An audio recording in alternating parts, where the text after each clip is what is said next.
ഓണമെന്ന് പറയുമ്പോഴേ മനസ്സിൽ ഓടിയെത്തുന്നത് ഓണസദ്യയാണ്. ഓണസദ്യ മനസ്സിന് അത്രമേൽ പ്രിയങ്കരമാകാനും ചില കാരണങ്ങളുണ്ട്.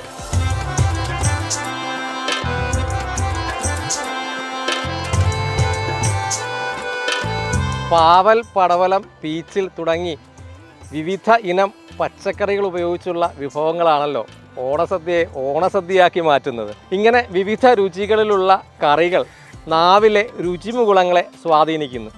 ഈ രുചിമുകുളങ്ങൾ തലച്ചോറിനെ ഉണർത്തുന്നു. അതുകൊണ്ടാണ് ഓണമെന്ന് പറയുമ്പോഴേ ഓണസദ്യ മനസ്സിൽ ഓടിയെത്താനുള്ള ഒരു കാരണവും.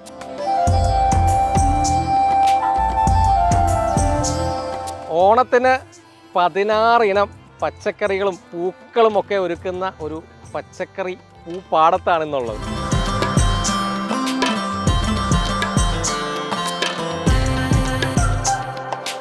ആലപ്പുഴ ജില്ലയിലെ തന്നെ കഞ്ഞിക്കുഴി പച്ചക്കറി കൃഷിക്ക് പേര് കേട്ടൊരു സ്ഥലമാണ്. കഞ്ഞിക്കുഴിയിലെ പൊതുമേഖലാ സ്ഥാപനമായ സിൽക്കിൻ്റെ 15 ഏക്കറിൽ കൃഷി നടത്തുന്ന ആളാണ് ശുഭകേശൻ.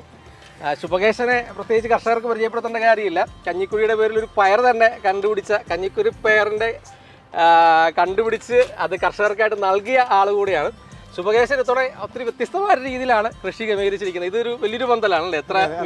ഇത് ഒരു 120 മീറ്റർ നീളമുള്ള ഒരു പടവലത്തിൻ്റെ പന്തലാണ്. ഇപ്പോൾ ഒരു 10,000-ലധികം കിലോ പടവല ഇപ്പോൾ കിടന്നിരിക്കുകയാണ്. കുറേ കൊടുത്തു കഴിഞ്ഞ് 16 ഇനം പച്ചക്കറി ഇവിടെ സാധാരണ പല തോട്ടത്തിൽ പോകണം. 16 ഇനം ഇവിടുത്തെ പ്രത്യേകത, ഈ തോട്ടത്തിൽ വന്നു കഴിഞ്ഞാൽ 16 ഇനം പച്ചക്കറികൾ ഇഷ്ടമുള്ളത് വന്ന് വാങ്ങിക്കൊണ്ട് പോകാം കർഷകർക്ക്. അതുപോലെ തന്നെ പൂക്കളും ഇപ്പോൾ ധാരാളം പൂക്കളുണ്ട്. അതോടൊപ്പം തന്നെ നമ്മുടെ തോട്ടത്തിൽ തന്നെ ഷെമാമും തണ്ണിമത്തനും കുക്കുംബറൊക്കെ ലൈവായിട്ട് ജ്യൂസ് അടിച്ച് കൊടുക്കുന്നുണ്ട്. അതാണ് ഇവിടുത്തെ പ്രത്യേകത. ഉണ്ട്, ഫ്രണ്ടിൽ തന്നെ ഔട്ട്ലെറ്റ് ഉണ്ട്. അതുകൂടാണ് ഹോൾസെയിലും റീറ്റെയിലും. ഹോൾസെയിലായിട്ട് ഒത്തിരി ആൾക്കാർ കൊണ്ടുപോകുന്നുണ്ട്. പടവലം പയർ തന്നെ 100-300 കിലോയ്ക്ക് അധികം പയറുണ്ട് പറിക്കാൻ. ഇനിയിപ്പം അടുത്ത നാളെയൊക്കെ ആയിട്ട് നാളെയും മറ്റന്നാളായിട്ടൊക്കെ പറിച്ച് കുറേ തീരും. ഈ പടവലം ഏത് ഇനാണ് ഇവിടെ കൃഷി ചെയ്തത്? ഇത് വാമന എന്ന് പറഞ്ഞൊരു വെറൈറ്റിയാണ്. ഇത് ചെറിയാണ്. പിന്നെ അതുകൂടെ തന്നെ വൈറ്റ് ഷോട്ട് അപ്പുറേ ഉണ്ട് വേറെ. പടവലം, പാവല്, അങ്ങനെ എല്ലാം. പയറൊക്കെ കഞ്ഞിക്കുഴി പയർ നമ്മുടെ കഞ്ഞിക്കുഴി പയർ തന്നെയാണ്. ഈ ഓണത്തിന് ഇത് വിളവെടുക്കണമെങ്കിൽ ശരിക്കും എത്ര നാൾ മുമ്പ് അതിന്റെ കൃഷി തുടങ്ങി? ഇതിപ്പോൾ 2.5 മാസം കഴിഞ്ഞിട്ടുള്ളതാണ് ഈ കിടക്കുന്നത്. ഇപ്പോൾ എല്ലാം വിളവായി കിടക്കുകയാണ്. അതുപോലെ തന്നെ പൂക്കളും. അപ്പോൾ ഇതിനൊക്കെ ഇത് എങ്ങനെയാണ് ഇതിന്റെ ഒരു അടിവള പ്രയോഗം കാര്യങ്ങൾ?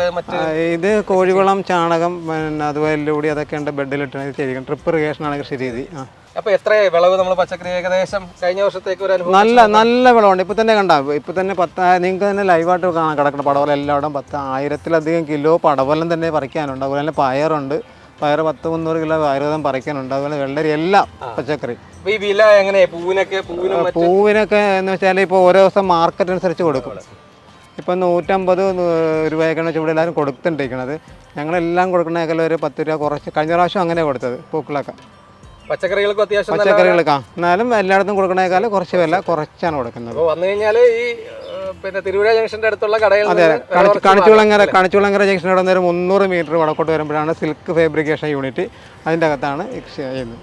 അപ്പോൾ ആർക്കെങ്കിലും ശുഭകേശന്റെ പച്ചക്കറിയൊക്കെ വാങ്ങണമെങ്കിൽ ഇവിടെ കർഷകർ ഉണ്ടാക്കിയിരിക്കുന്ന ജൈവ പച്ചക്കറികൾ അവരുടെ തന്നെ ഔട്ട്ലെറ്റിൽ നിന്ന് വാങ്ങാനും പറ്റും.